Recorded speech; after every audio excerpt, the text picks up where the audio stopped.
is up, gang? I'm doing this update from the treadmill. Nice. There's a story behind this, and I'm going to tell you why. Had to kill two birds with one stone this morning. Well, not really this morning because, well, I woke up feeling like absolute garbage. We are 7 weeks out. Like 49 days. Yep, we are counting the damn days now. I've got to tell you, this is by far the hardest thing I have ever done. I've done maybe 5 shows, 5 or 6. By far the hardest. Doesn't help that I'm 55 years old. Probably makes it a little bit more challenging. Why the hell am I doing this? I'll tell you. I wanted to promise myself that I'd be in the best shape of my life. 55 years old. Let myself balloon up to 310 pounds when we moved to Alberta. And I said, screw this. Gonna start losing weight. Started losing the weight. Slowly but surely. And they said, why the hell not? Might as well jump in a show. So at the 7-week point, I'm about 221 pounds. So that puts me at a drop of almost 90 pounds from the time that I started this about 9 months ago, I guess. So I've been dropping pretty rapidly.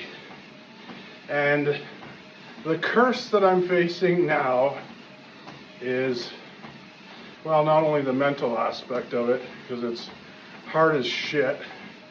I'm grumpy as hell. I probably owe my wife, I definitely owe my wife about 10,000 apologies just from being grumpy, hungry. For shits and giggles, I punched in my maintenance calories on the tdeecalculator.net, which I recommend everyone do, just to kind of have an idea of where you're at as far as your weight loss goals. Whether you're competing or not, if you have no idea how much you're consuming, I will guarantee you that it's way more than you think it is. Guarantee. What I suggest for those people is to download a popular fitness tracker like MyFitnessPal, Carb Manager, there's a million of them, and just track a couple days and be accurate. Every bit of food that goes through your lips, put in that app, see how much protein you've consumed, how much fat, how much carbohydrates, how many calories. And for the purpose of weight loss, I'm not talking about bodybuilding or fitness competition at the moment. We'll get to that shit. I got a lot of time to kill. We'll get back to that story too. You're going to be likely way higher than what your body needs on a regular basis. And that's likely why you're having a problem losing weight or slowly gaining weight or not making any change at all. The idea is your change needs to be slow, measurable, consistent over a long period of time. You can't view it as, well, I'm on a diet.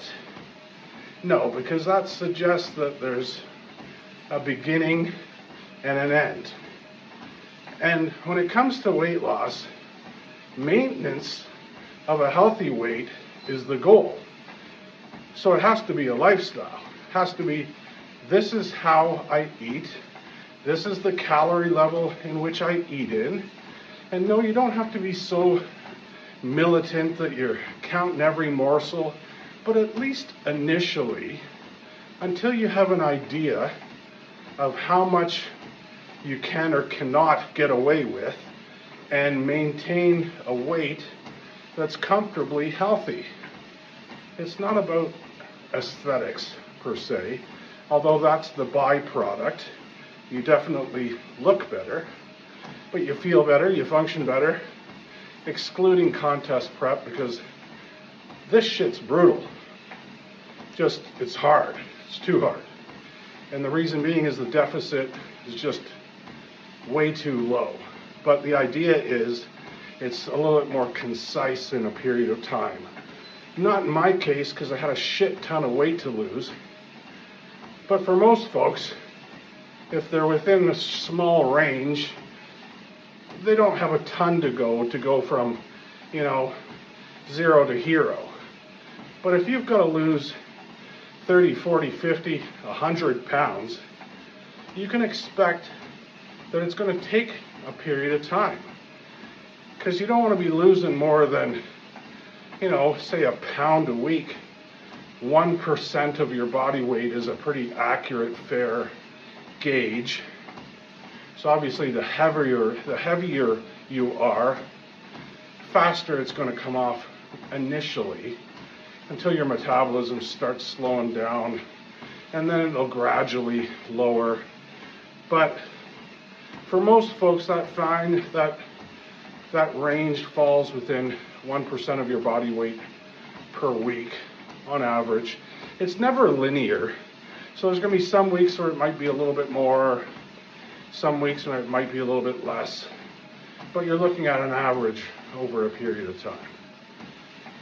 So for example, this week I dropped like 6 pounds or something like that, which was friggin' ridiculous. So it was like, and I punched into my TDE calculator, my calories for maintenance based on the amount of activity that I'm doing. It's around 4,000 a day, 3,900 or something like that. So let's say 4,000. My current calories are like around, we just bumped them a little bit. So up around 2,200 calories. So 1,800 calorie per day deficit is way, way too massive. For most people, the deficit should probably be about 500 calories a day. And where do we get that 500 calorie number from? Well, to gain or lose a pound of fat, you have to add or subtract 3,500 calories. So if you divide 3,500 up over a week, that's 500 calories a day. So to gain or lose a pound, you have to be in an excess of 500 or a deficit of 500. And you're building that deficit primarily through the food that you eat, helped along by other variables, one of which is cardiovascular activity, weight training, the amount of muscle that you have on your frame, whether you're using any fat burning products. Those things help a little tiny bit, not much, but they do give you a little bit of an edge. Definitely in the energy department for sure. Things like something basic, even just like caffeine, gives you a boost in metabolism, a little bit of an energy bump as well. More on that later. So with almost half as many calories as I should be taking in, and I'm doing 12,000 steps a day. I was at 15,000, and thank God, Coach Big Paul said, let's up the carbs by 25 a day, so that's an extra 100 calories. Let's reduce the cardio from 15,000 steps down to 12,000 steps. And what did he do? Last night on my check-in, when I say, Paul, shit, my weight dropped friggin' considerably. He said, let's do a cheat meal today. Today would have been a low day for me. So I have 3 different days utilizing a principle called carb cycling. So with carb cycling, you don't have to worry about this too much. It's kind of a, I don't want to say advanced protocol, but because anybody can utilize it, but you don't necessarily need to get that crazy. I'd be more concerned about finding you in a deficit with your calories, much like we do with our clients, making sure they have adequate protein to support muscular growth, recovery, things like that, but with an eye on their total calories.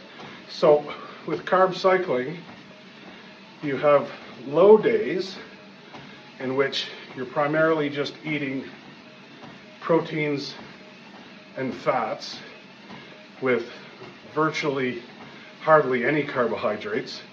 And the idea is, the reason because it's a low day is because you're not training on those days.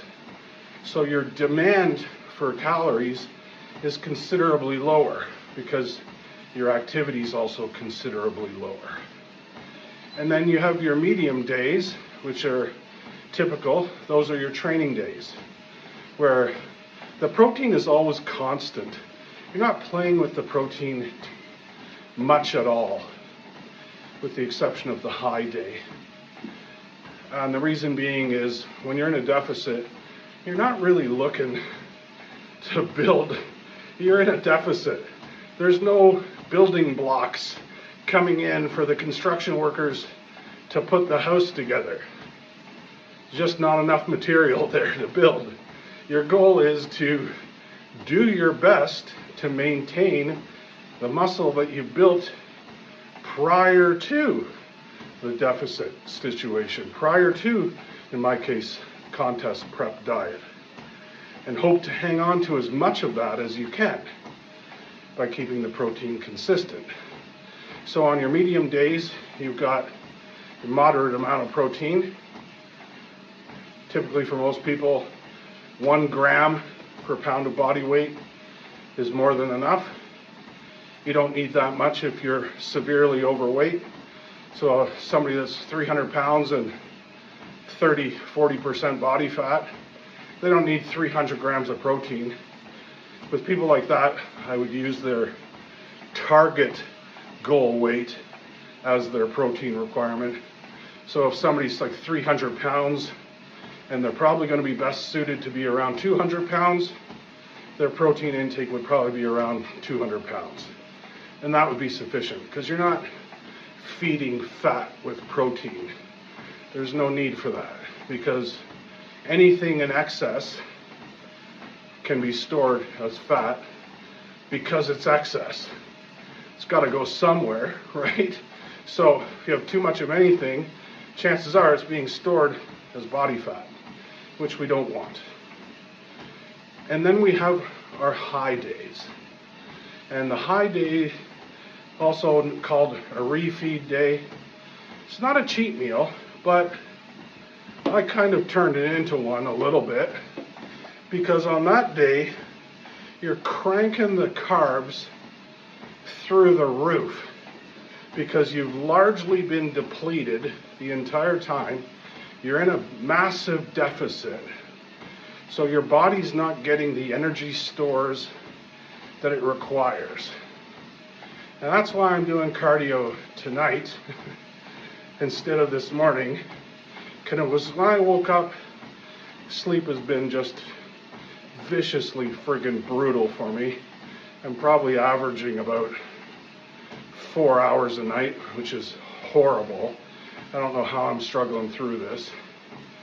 But just didn't have the energy. So I said, today was going to be a high day. I'll wait until I pack in a bunch of carbs and get the cardio done tonight.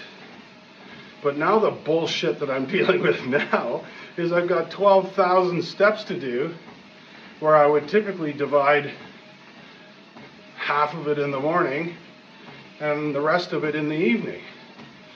And now here I am with you fine people killing some time doing God knows how long to get 12,000 steps.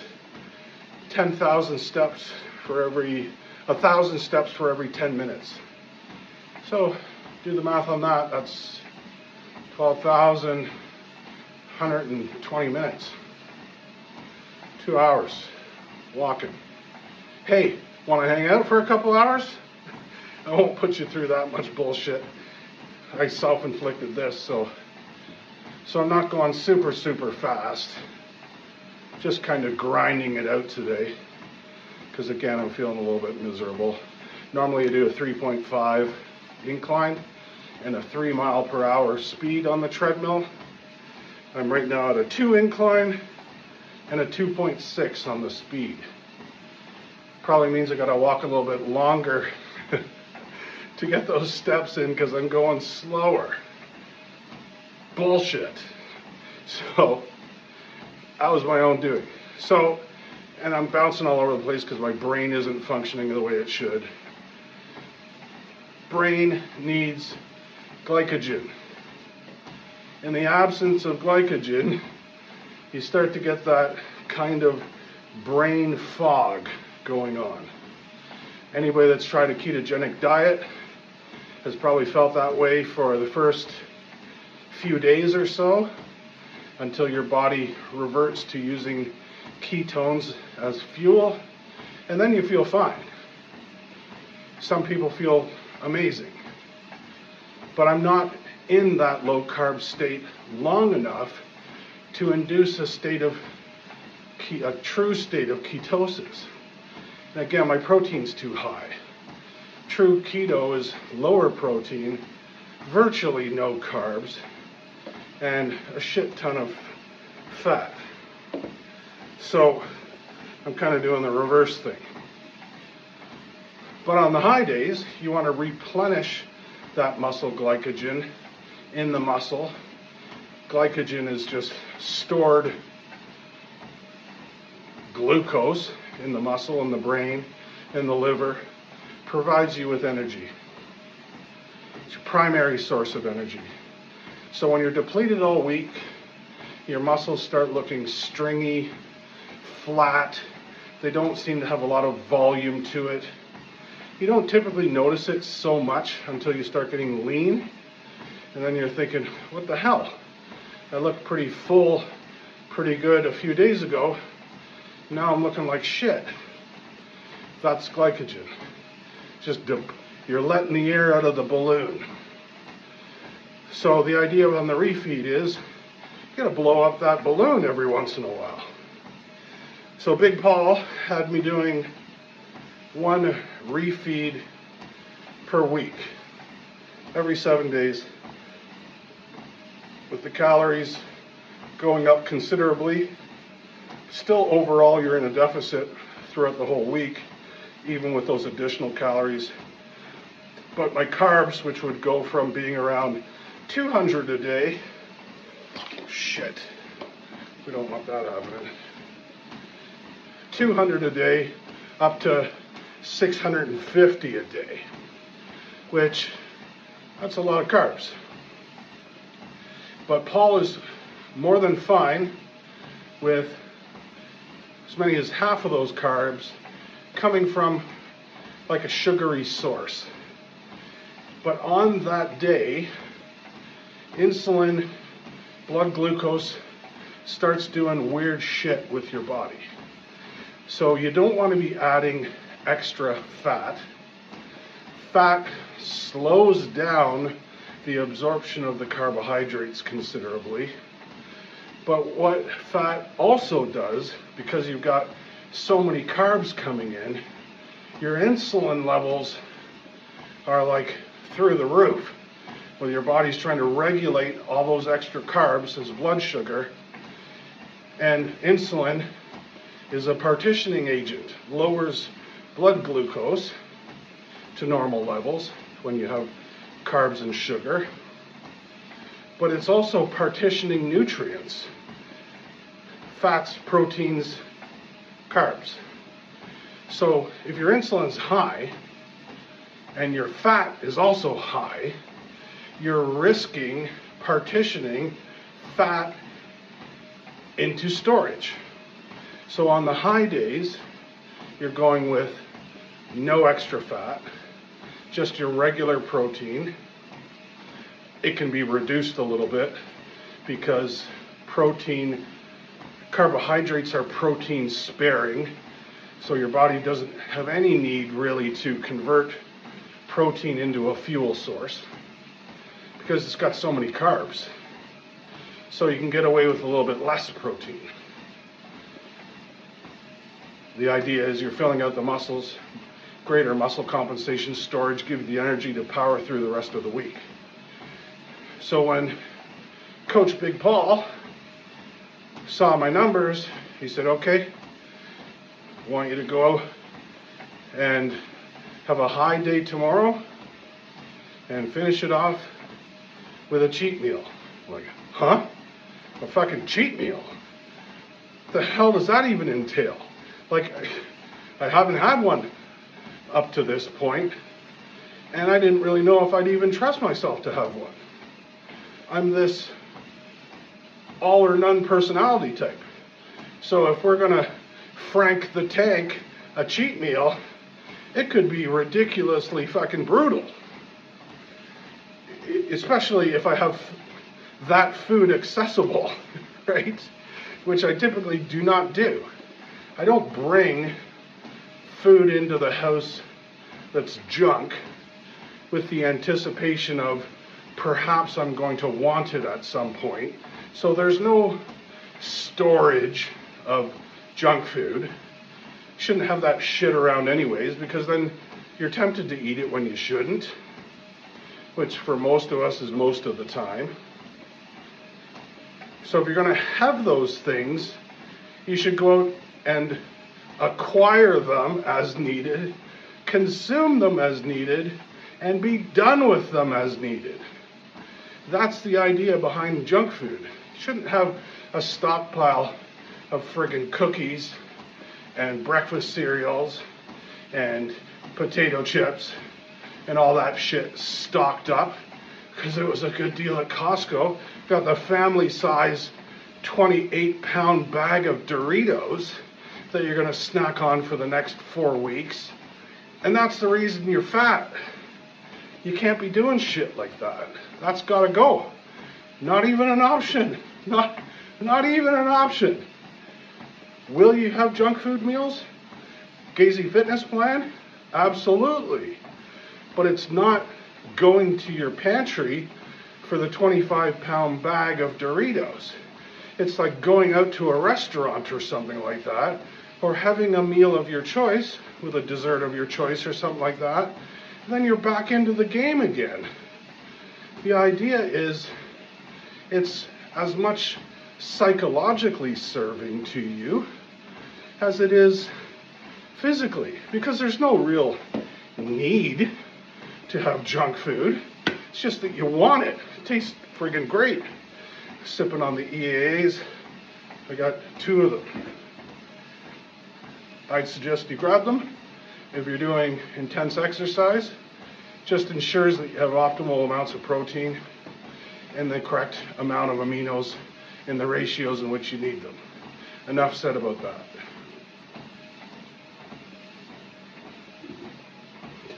So, Paul says, go have a cheat meal as your last meal on the refeed day. And why does he use it as the last meal? Well, you're likely going to eat less of it if it's the last meal because you've had a shit ton of carbs throughout the day.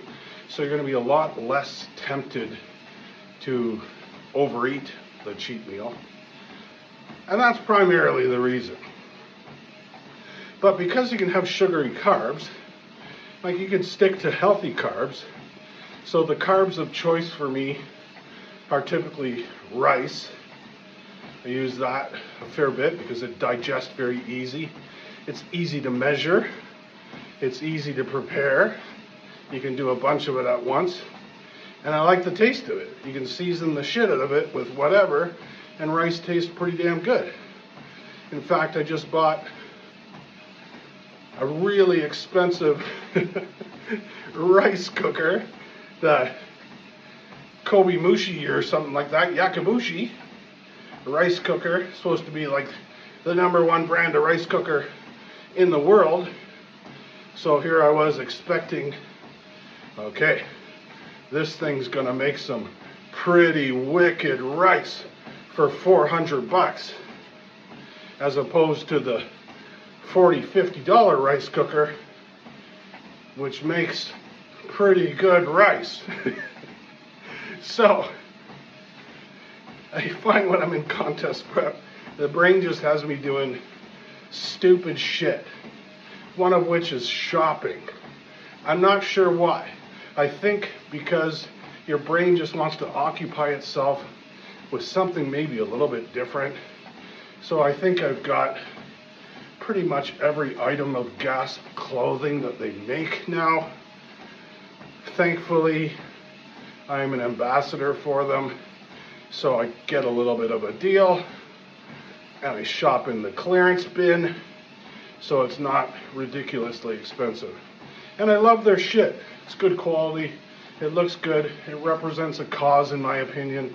That cause is fitness and bodybuilding, so why not support the things that you're passionate about? Represent! So, the high day with the cheat meal. So it's like, I need some clarification here as to what constitutes the cheat meal. Because the old Daryl would do cheat meals that would probably should have been on YouTube videos. Just to the point of absolute slovenly destruction, just a day of debauchery. It wasn't even a meal. It turned into an event. I would do whole pizzas, dozens of donuts, at least a dozen donuts, cookies, go out for all-you-can-eat sushi. I'd polish off boxes of Pop-Tarts, entire boxes of cereal. It was just friggin' ridiculous. So I wonder how I end up being well over 300 pounds. Well, that's the shit that'll get you there and keep you there pretty darn quick. So you gotta have a handle on that stuff entirely. So I qualify the cheat meal, burger and fries. All right, burger and fries. That's a whole epic window on itself, because you could have a burger that weighs 25 pounds, and when you go to Five Guys, they give you enough fries. If you've ever been, they'll dump the fries in the little cardboard container and then throw in twice as much into the bag, the bastards. So the small fry, regular fry, probably turns out to be 2 or 3 servings worth, and then the burger, which you think would be one burger, is like 2 patties.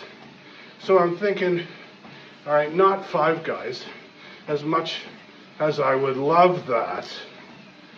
It's on the plan at some point at the end of this, and I'm going to tell you how I'm going to manage that bullshit too when I'm done.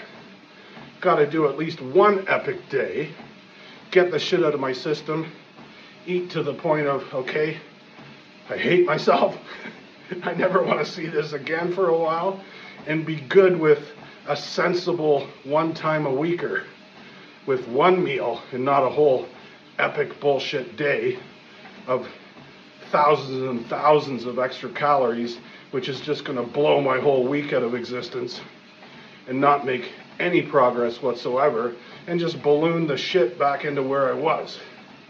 So the idea this time is stay within a decent range. Don't let myself get much above 12%. Bodily processes start to compromise above that. Insulin, blood sugar, cholesterol, testosterone, all those good things that you want to be working in your favor to look good, feel good, function good, start to get compromised. So you got to keep an eye on that, weighing yourself regularly, looking at yourself in the mirror, thinking, if I look like I'm too fat, chances are I'm probably too fat. And our brain does play tricks on us. So if you have the eye of a coach, that really helps a lot too. We can definitely help you with the coaching as well. I'm going to link in the bottom, gazyfitness.com. We're really good at what we do. I'm not just saying that. We work with thousands of people over the years.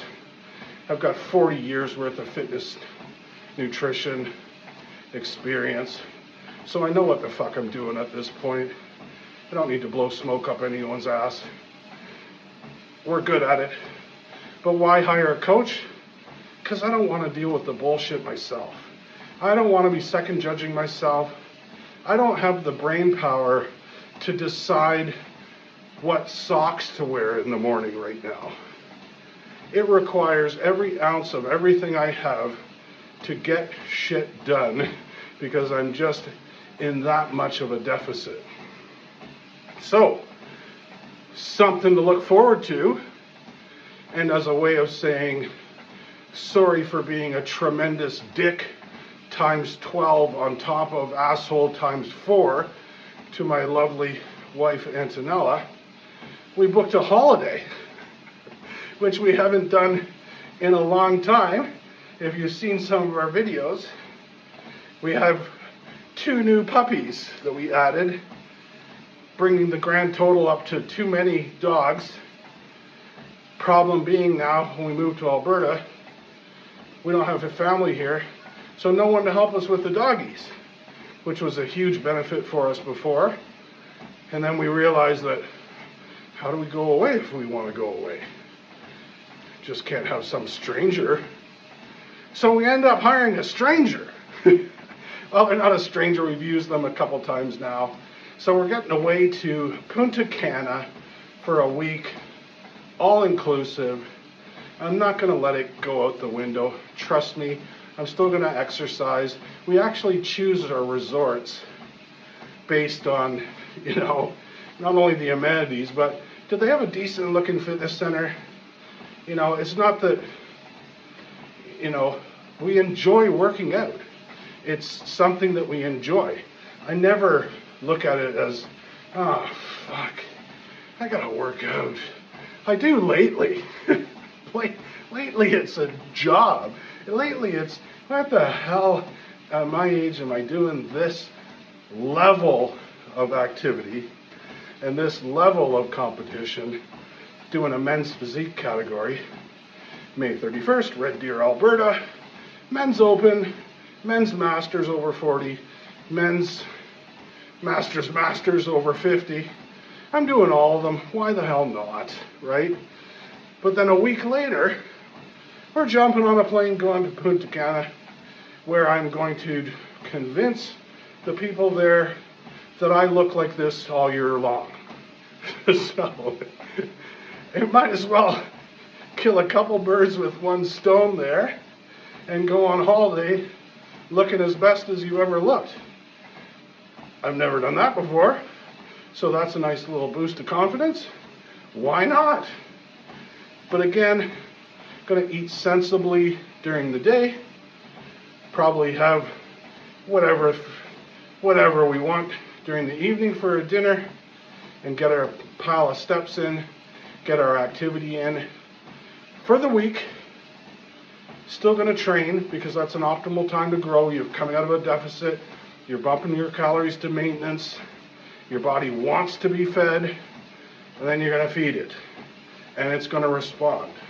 So it's a great time to enter into like a growth phase before a recovery phase, where you just kind of want to cleanse all the shit, not overburden your system, reduce the stress levels. So that's a perfect time to be taking a holiday, to kind of start to accomplish that. But having said that, it's also the worst time to potentially rebound, because your body's starving, you've been in a deficit, you haven't eaten all the tasty stuff that you love, no potato chips, no fast food, nothing. I have got a list. I've made a list and I put it on my phone in case I forgot what I enjoy eating. Small likelihood of that, but I felt some importance behind committing this to some tangible place that I can reference to make sure that I hit every item that I plan on hitting. So after the show, we've already skipped to the after part here in 7 weeks. Got a number of people coming to support me. Wonderful, thank you very much. I'm going to appreciate that. But after the show, I'm going to have a decent meal. Nothing crazy, because you don't want to end up feeling like garbage. But the next day is when we pull out the list, and I got to have some ice cream. Got to have some of that. Going to have a little bit of pizza. I want some donuts. I've got the Kai cookies on standby. If you haven't had a look at them, pull up their website. Holy shit, it's like an $8 cookie, but my God, it's a cookie. Gonna have that. What else we got on that list? A breakfast. I was gonna have the breakfast the next day. Like a nice bacon and eggs, pancakes type of breakfast. And most people eat like that every day, but when you haven't eaten like that, and you're having the same types of foods, your brain starts playing nasty tricks on you, telling you how much you want this shit. You don't really want it. Well, you do. You don't really need it, but it's just the fact that you haven't had it. You feel deprived of it. It's like, I got to get it back all at once, which is a better thing to do and get it out of the way than have a little bit of that all the time, over and over and over and over again, and that's when you run into problems. Eating, whether good, whether bad, needs to be structured. So your cheat meals have to be planned and they have to be deliberate. So you know when they're going to happen and you know what it's typically going to consist of. It shouldn't be, oh, we're out and about, let's just hit Burger King. You know, because that's when the shit goes sideways, and you're doing that more often than not. So, we're going to wrap this one here, a little bit of a longer one, but thank you for helping me kill almost 40 minutes of my, God knows, 2 hours worth, 12,000 steps. At week 7, going to revisit this at week 6. The mental game is a little screwy for me.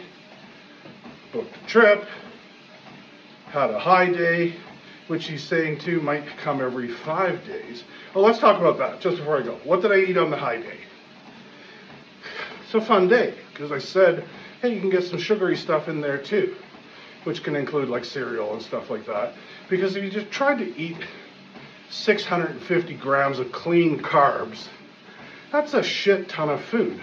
That's a lot of volume of rice or potatoes, and most people wouldn't be able to do it, or feel like crap, bloated and shit.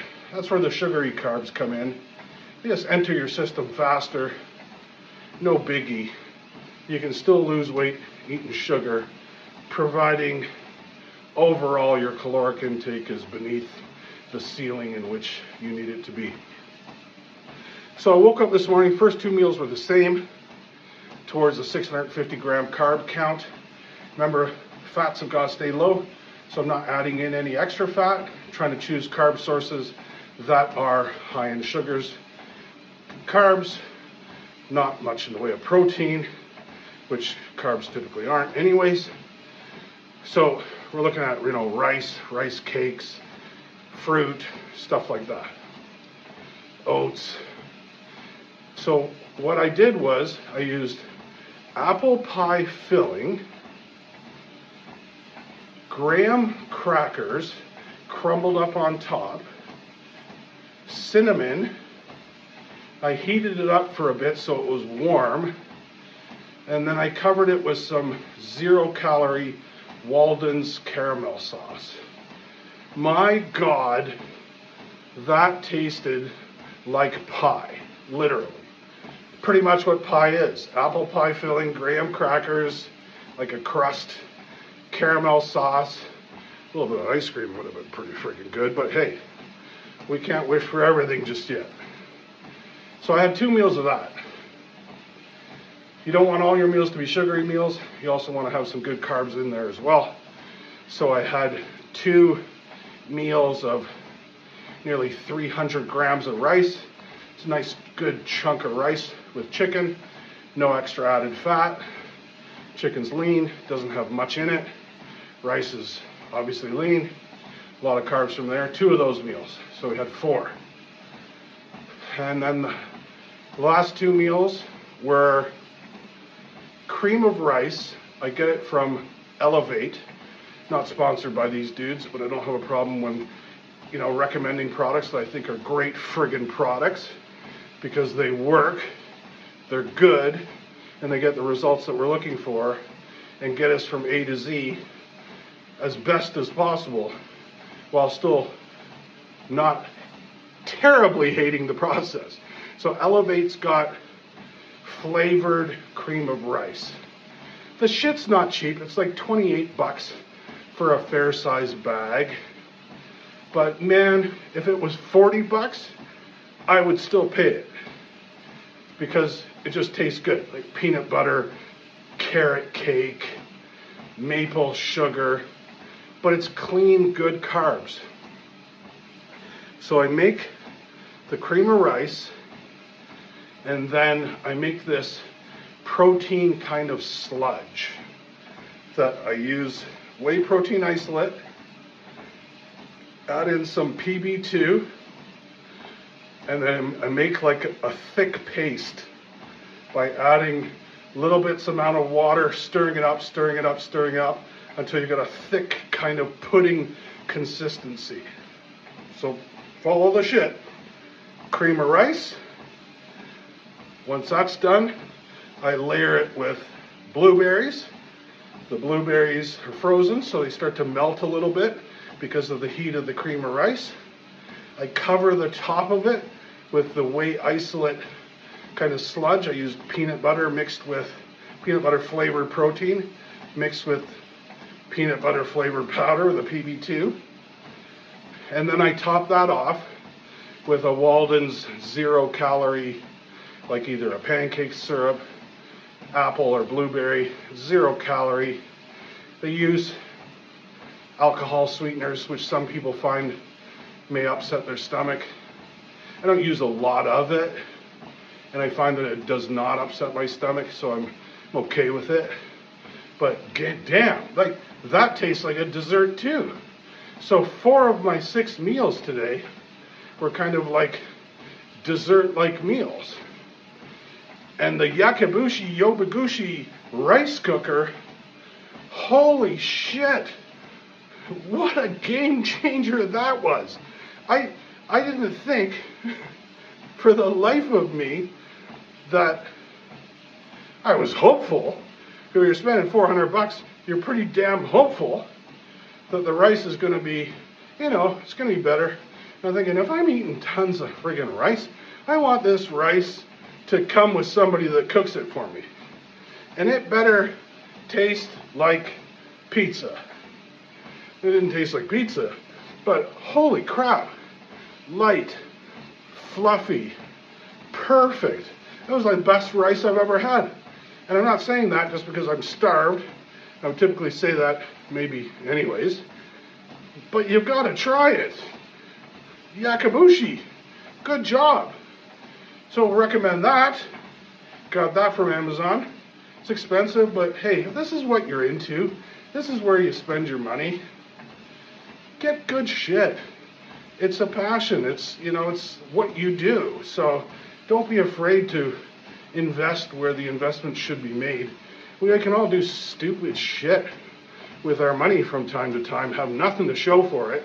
God, you go out for a couple dinners, and there's the Yakibushi paid for right there. So, look into it. What the heck's it called? I don't know, you'll see it on Amazon. Just punch in world's greatest rice cooker. It's gonna come up. They've been making them for like 100 years. So I figured they ought to know their shit. So we're gonna sign off now. Thanks for watching. Like, comment, subscribe, share, do all that shit. Gotta pay for the Yakabushi. So let's get this channel monetized. We're getting there. Hey, we hit 5,000 subscribers. So just over 5K. Good job.